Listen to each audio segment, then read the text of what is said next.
மேட்டூர் அணையிலிருந்து டெல்டா பாசனத்திற்காக 16,000 கன அடி நீர் வெளியேற்றப்பட்டு வருகிறது. டெல்டா பாசனத்திற்கு நீர் திறப்பால் மேட்டூர் அணையின் நீர்மட்டம் 113.58 அடியாக சரிந்திருக்கிறது. கூடுதல் தகவல்களை வழங்குவதற்காக செய்தியாளர் ஜினித் இணைகிறார். ஜினித், விரிவான தகவல். வணக்கம். காவிரி நீர்பிடிப்பு பகுதிகளில் பெய்து வரும் கனமழை காரணமாக மேட்டூர் அணைக்கான நீர்வரத்தானது அதிகரித்திருக்கிறது. இன்று மாலை 4 மணி நிலவரப்படி மேட்டூர் அணைக்கான நீர்வரத்தானது 16,341 கனஅடியாக அதிகரித்திருக்கிறது.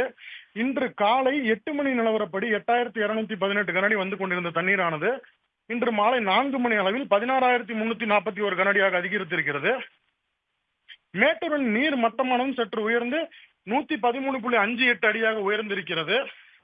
காவிரி நீர்பிடிப்பு பகுதிகளில் பெய்து வரும் கனமழை காரணமாக கர்நாடக அணைகளுக்கு நீர்வரத்து அதிகரித்துக் கொண்டே வரும் நிலையில் நேற்று முன்தினம் கபனி அணையிலிருந்து 25,000 கனஅடி நீர் வெளியேற்றப்பட்டு வந்தது.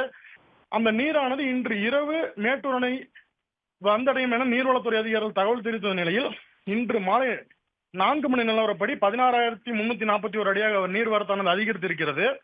அதேபோல் மேட்டூர் அணை நீர் இருப்பானது 83.601 டிஎம்சியாக உள்ளது. மேட்டூர் அணையிலிருந்து காவிரி டெல்டா பாசனத்திற்காக 12,000 கனஅடி வீதம் வெளியேற்றப்பட்டு வந்த தண்ணீர் இன்று காலை 8 மணி நிலவரப்படி 16,000 கனஅடியாக அதிகரிக்கப்பட்டு வெளியேற்றப்பட்டு வருகிறது. இன்று மாலை 4 மணி நிலவரப்படி மேட்டூர் அணை நீர் மட்டம் 113.58 அடியாக உள்ளது. உடனுக்குடன் செய்திகளை தெரிந்து கொள்ள சன் நியூஸ் பெல் ஐகானை கிளிக் பண்ணுங்க.